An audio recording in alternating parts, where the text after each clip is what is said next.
সফল হয় এই কাতর প্রার্থনা। শ্রী শ্রী ঠাকুর আমাদের বিভূতির কথা বলেছেন। বিভূতি বলতে অনেকের অনেক রকমের ধারণা আছে যে সাই বাবার ফটো থেকে এক ধরনের পাউডার বা ছাই ঝরে পড়তো, খুব সেন্টেড, সেটাকে বিভূতি বলে।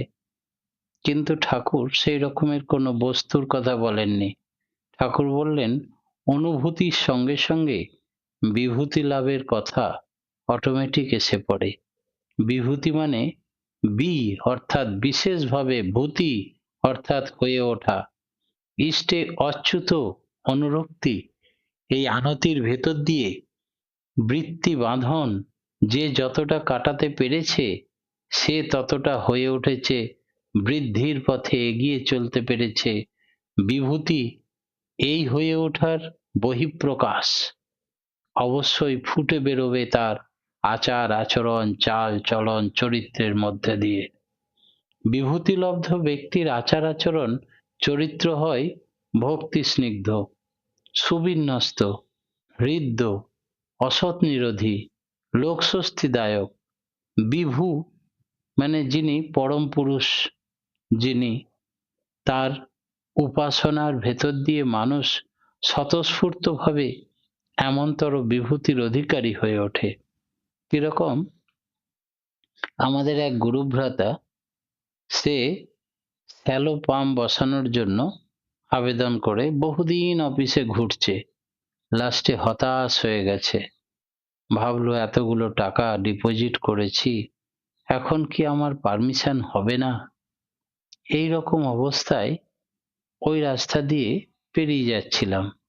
হঠাৎ তিনি এসে জয়গুরু দিয়ে বললেন, দাদা খুব বিপদে পড়েছি, এই বিডিও অফিসে আপনার কেউ পরিচিতি আছে?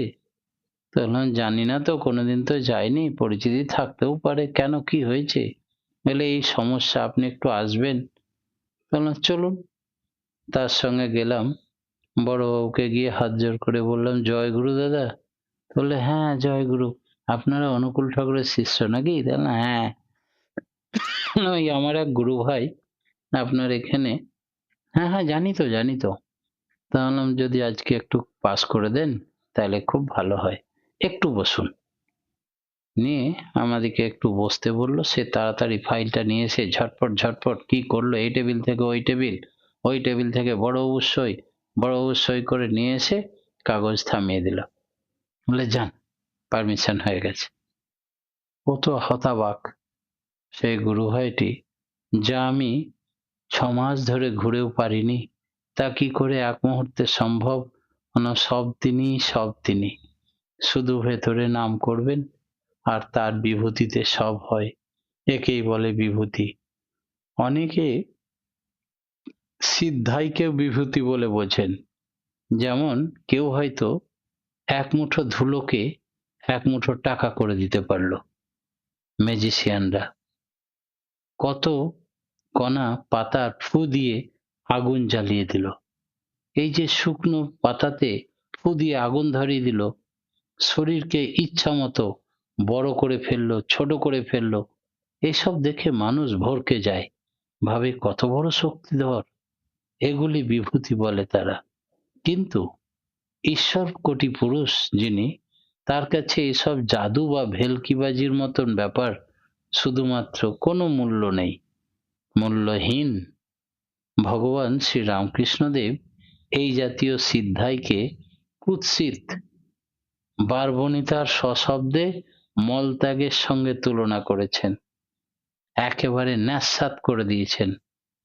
এক হঠযোগী রামকৃষ্ণ ঠাকুরের সঙ্গে পাল্লা দিয়ে বলেছিল, তুমি গঙ্গার জলের উপর হেঁটে পার হতে পারো? দেখি কত বড় পণ্ডিত। রামকৃষ্ণ ঠাকুর বললেন, ওই মাঝি ভাই, এই নৌকাতে তোমার ওই পার করতে কত লাগে গা? তাহলে 2 টাকা। তো 2 টাকার জন্য তুমি সারা জীবন সাধনা করলে ভগবানকে পাবে কখন? তাই যে কোনো ব্যক্তি এপার থেকে ওপারে হয়ে যেতে পারে, জলে স্পর্শও হবে না তার, শুধু 2 টাকা দিলেই। তো তুমি 2 টাকার হঠযোগী? তার অর্থ ওগুলো এমনতরই হাস্যস্কর ব্যাপার। এসব লাভ করার দিকে লক্ষ্য না রাখাই ভালো। চরিত্র সুনিয়ন্ত্রিত যদি না হয়, চিত্ত আনন্দময় যদি না থাকে, পরিবেশের সঙ্গে প্রীতি সম্পর্ক যদি গড়ে না ওঠে, আর তা যদি না হয়, তাহলে সে বিভূতির দ্বারা মানুষের উপকার কতটুকু হচ্ছে সেটা দেখতে হবে। আর মানুষ যার দ্বারা উপকৃত হয় না, তা কখনোই স্বর্গীয় আশীর্বাদ নয়। কারণ মানুষ তো ঈশ্বরের প্রতিভূ, প্রত্যেকটি মানুষই ঈশ্বরের শ্রেষ্ঠ সৃষ্টি। তাই আমি মানুষের উপকার করতে পারলাম মানে ঈশ্বরকে খুশি করতে পারলাম।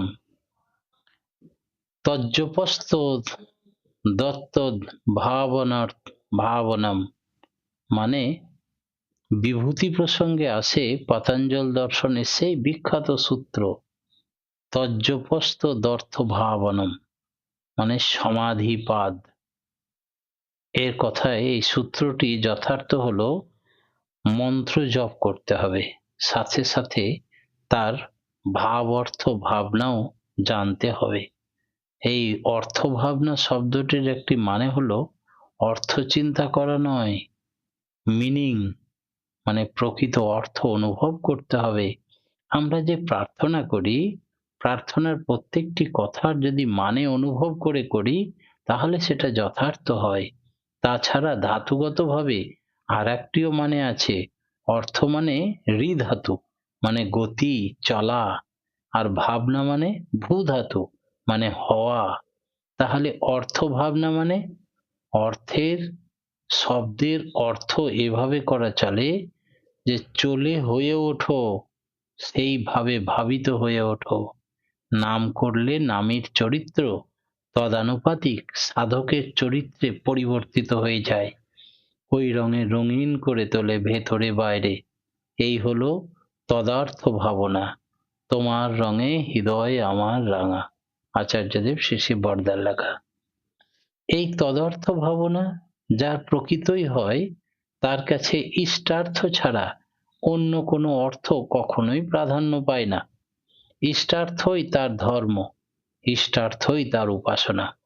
আত্মস্বার্থে সে হয়ে ওঠে নিরাশী নির্মম। তার প্রতিটি ইন্দ্রিয়ই সে সজাগ করে রাখে আত্মসুখ ভোগার্থে নয়, ইষ্টের প্রয়োজন সাধনের জন্য। নিজের অতি নগণ্য ত্রুটিকেও সে কখনো ক্ষমা করে না। আবার মনোজগতেও কোনো বিরুদ্ধ বিক্ষেপকে প্রশ্রয় দেয় না, বরং সে সব সময় আচরণে ও চরিত্রে নিজেকে পবিত্র ও নির্মল রাখার সাধনা নিয়ে চলে, যাতে তার ইষ্ট প্রীত হন। ইষ্টার্থের অনুকূল যা, তাই তার কাছে আদরণীয়, এবং প্রতিকূল বিষয় যখনই আপাত মধুর হলেও তা কখনো তার কাছে আদরণীয় নয়। সে হেলায় বর্জন করতে পারে সব কিছুকে।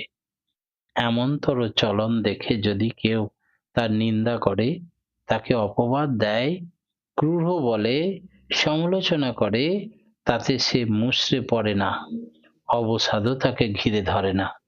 তার কারণ সে জানে আমি আদর্শের জন্য, নীতির জন্য সবকিছু ত্যাগ করতে প্রস্তুত। কোনো কিছুরই প্রতি সে আবদ্ধ নয়, তার চলার লক্ষ্যে সে অবিচল। এমন চলনে যে অভ্যস্ত হয়, সার্থকতা এবং পারগতা তার দাসী হয়ে থাকে। সিদ্ধি লাভ করা একেই বলে। অনেকেই বলতে পারেন, এতদিন থেকে আপনার সান্নিধ্যে থাকলো, আপনার প্রতি তার অগাধ প্রেম ভক্তি ভালোবাসা জন্মেছে, আপনি কি করে তাকে ত্যাগ করলেন? এই জন্য একটুও সে বিচলিত হয় না, অবিচল থাকে সিদ্ধান্তে। একেই সিদ্ধি লাভ বলে। অপূর্ব আশীর্বচন ছন্দে ঠাকুর অনুকূলচন্দ্র বললেন, তোমার জপ অর্থ ভাবনায় উদ্ভিন্ন হয়ে উঠুক, হওয়ায় সার্থক হয়ে উঠুক। আর ওই জপ যখনই অনুশীলনী অনুচর্যার ভেতর দিয়ে বাস্তব বিধায়নায় অর্থান্বিত সঙ্গতি শালিন্যে হওয়ায় ভিন্ন হয়ে উঠবে, তখনই তা সিদ্ধিকে নিঃসংশয় করে তুলবে। ধৃতি বিধায়নার প্রথম খণ্ডে এ কথা ঠাকুর বলছেন। অনুভূতির ক্রিয়া, অনুভূতির ক্রিয়া কিরকম? কথিত আছে, অনুভূতির ভাবভূমিতে দাঁড়িয়ে সাধক ধীরে ধীরে ধামের পর ধাম, মণ্ডলের পর মণ্ডল অতিক্রম করে এগিয়ে যেতে থাকেন। আর এই এগিয়ে যাওয়া মানে আর কিছুই নয়, বোধের বিকাশ ঘটতে থাকে। এক একটি স্তরে এক এক রকম প্রবৃত্তির গাঁট খুলে যায়। এরই অপর নাম সাধনার ঊর্ধ্বগমন। কেউ কেউ একে আধ্যাত্মিক উন্নতিও নাম দিয়ে থাকেন। এই জন্য দরকার ইষ্টে অর্থাৎ সদ্গুরুতে অচ্যুত অনুরাগ, নিবন্ধ হয়ে তৎসেবা পরায়ণ হয়ে চলতে থাকা, তৎপ্রীতার্থে যাবতীয় চিন্তা বাক্য কর্ম নিয়ন্ত্রণ করে চলা। এই সময় অন্তরে বিপুল আনন্দের জাগরণ ঘটে। এই অবস্থাটাকে বর্ণনা করতে গিয়ে উচ্চ কোটির সাধকগণ বলেন, প্রতি রোমকূপে কোটি রমণ সুখের আনন্দ। বৈষ্ণব শাস্ত্র এ কথা বলেন। শ্রীরাধিকার উক্তি, প্রতি অঙ্গ কাঁদে মোর প্রতি অঙ্গ লাগি। একটু গভীরভাবে ভাবলে বোঝা যাবে ব্যাপারটা কি দারুণ। কোনো কিছুর জন্য এর তুলনা করা চলে না। কোনো সুখ ভোগ আনন্দ, কোনো প্রবৃত্তি, কোনো কিছুরই ঠাকুর বললেন, শ্রী শ্রী বরদা বললেন, একমাত্র তাঁর চরণ বিনা আর কিছু দিনে দিয়ে তাকে যাবে না তো চেনা। সন্ত শাস্ত্রে আছে, সুরত চড়ে আকাশমে করে শব্দ বিলাসা, ধাম ও ধাম নিরক্ষত চলে পাবে নিজ ঘর বাসা। এই সুরত হলো অন্তরের আকুতি বা ঝোঁক, সত্তার আদিম সম্বেগ, যা কিনা মানুষের সমস্ত কাজকর্মের মৌলিক প্রেরণা। এই সম্বেগ প্রতিটি মানুষের জীবনেই আছে। এই সম্বেগ গুরুমুখী হলে তাকে বলে সুরত চড়াই হওয়া। শব্দের অনুভূতিও তেমনি হয়। সুরত নিকৃষ্টপন্থী হলে মানুষ প্রবৃত্তি জগতে অবস্থান করে এবং দুঃখ ভোগ করে। একনিষ্ঠ সাধকের সুরত সূত্র গুরুর সাথে নিত্যবদ্ধ। বৈষ্ণবরা যে কথা বলেন যে অবরুদ্ধ সৌরত, তাই এমনতর সাধক অপার্থিব আনন্দ উপভোগ করে। সুরত যত ঊর্ধ্বগামী হয়, আনন্দ তত ঘন হয়। সাথে সাথে আসতে থাকে রকমারি সব দর্শন, জগতে থাকে শব্দের বিচিত্র ব্যঞ্জনা। মনে রাখতে হবে, এই দিব্য দর্শন শ্রবণাদির উৎস কিন্তু বাইরের জগতে কোথাও নয়, নামী পুরুষের রক্ত মাংসের শরীরের মধ্যেই সীমায়িত। এই অবয়বের মধ্যেই নিহিত থাকে শব্দ ব্রহ্মের অনুরণন। এই অনুরণন শ্রী ভগবান স্বয়ং বলেছেন শ্রী ভাগবত গ্রন্থে, শব্দ ব্রহ্ম পরম ব্রহ্ম মমে ভে সৎসতি শাশ্বতী তনু। তাঁর ব্যক্ত মনীষী রূপী মানুষী রূপী আমাদের ইন্দ্রিয় গ্রাহ্য, তাছাড়া তিনি শব্দ স্বরূপও বটেন। পরম প্রেমময় শ্রী শ্রী ঠাকুর বলেন, মাঝে মাঝেই বলতেন, আমার মাথায় শব্দ সবসময় লেগেই থাকে, অর্থাৎ মধ্য মস্তিষ্কে, যেখানে বাচ্চাদের পাতলা পর্দায় আবরণ থাকে বলে দপদপ করে কাঁপে। ঠাকুর বললেন, সেইটি ভিআইপি গেট, ওইখানেই পরমপিতা অনাহত নাদে নাম করছেন সবসময়। যখন সাধকের সাধনা সিদ্ধি হয়, মন স্থির হয়, তখন সে তার মস্তিষ্কের সেই নামের শব্দ অনাহত নাদ শুনতে পায়।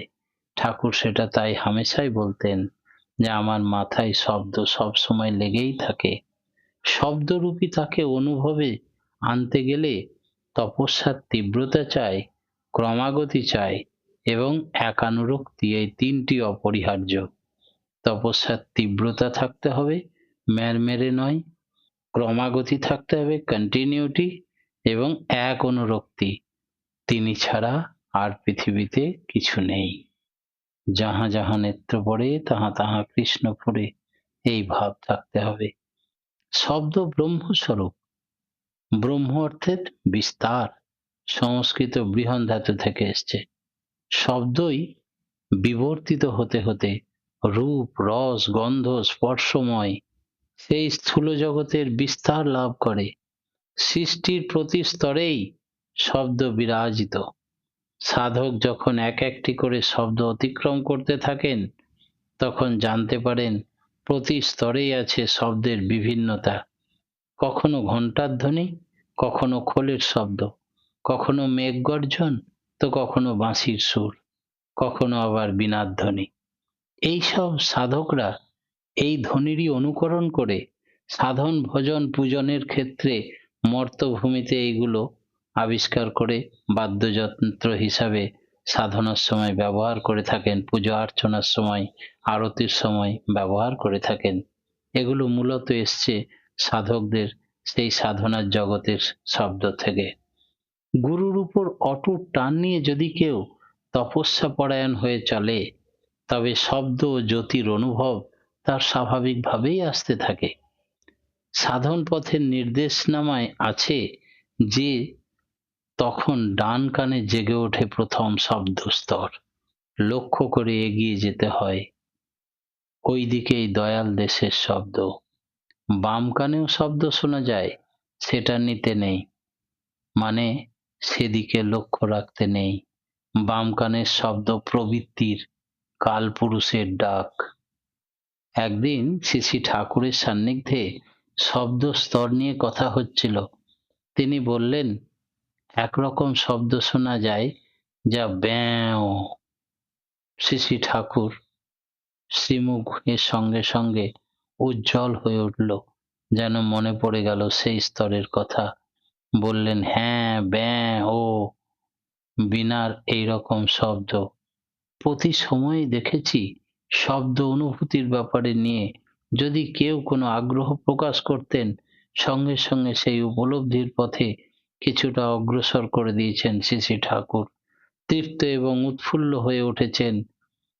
তার তনুশ্রী তনু চর্মচক্ষে ভাগ্যবশে কেউ কেউ হয়তো দেখেছেন, উদ্ভাসিত হয়ে উঠেছেন, একেবারে আনন্দে ডগমগ প্রস্ফুটিত পদ্ম ফুলের মতো। কিন্তু শব্দরূপী তাকে অবগত হওয়ার চেষ্টা কমই দেখা যায়। তিনি কেউ সে চেষ্টায় ব্রতী হয়, তখন তিনি ভীষণ প্রীত হন। তিনি সবাইকে বলেন, তোমরা সাধক হয়ে ওঠো। অনুভূতির মাধ্যমে প্রত্যেকের জীবনে যেন এই উপলব্ধি হয়। ইরা পিঙ্গলা সুষুম্না, অনুভূতি জাগরণের সঙ্গে সঙ্গে স্পন্দিত হয়ে ক্রিয়াশীল হয়ে ওঠে শরীর ভারাক্রান্ত। ইরা পিঙ্গলা সুষুম্না নাড়ী। কথিত আছে এই তিনটি নারী সুসামঞ্জস্য গতি সাধককে ঊর্ধ্ব চেতনায় সম্পন্ন হতে সাহায্য করে। মেরুদণ্ডের বাম দিকে থাকে ইরা, ডান দিকে থাকে পিঙ্গলা, আর উভয়ের মাঝখানে থাকে সুষুম্না। এই তিনের সঙ্গম স্থলকে ত্রিবেণী বলা হয়। সাধক সেই সঙ্গমে অবগাহন করে উচ্চ ধামে আরোহণ করতে পারে। এই তিনটি নারী আবার ব্রহ্মা, বিষ্ণু, মহেশ্বর বলা হয়। মোট কথা তিনটি শক্তি সম্বেগ দেহের ভেতরে আমাদের আছেই। যা আছে বিশ্ব ব্রহ্মাণ্ডে তা আছে দেহভাণ্ডে। তাই ব্রহ্মা, বিষ্ণু, মহেশ্বর, ইরা পিঙ্গলা সুষুম্না শক্তির মধ্যে নিহিত। শরীর মানস সঙ্গতি সাধনের উদ্দেশ্যে এই তিন সুকেন্দ্রিক নিয়ন্ত্রণ সাধন অবশ্যই কর্তব্য। পরম প্রেমময় শ্রী শ্রী ঠাকুরের রাঙারাতুল চরণে জেগে উঠুক আমাদের সেই ব্রহ্মা, বিষ্ণু, মহেশ্বরের শক্তি। প্রত্যেকটি অমৃত পথযাত্রী দাদা ও মায়েদের এই কাতর প্রার্থনা জানিয়ে আজকের মতো আমার ইষ্ট প্রসঙ্গ এখানে স্থগিত করলাম। জয় গুরু।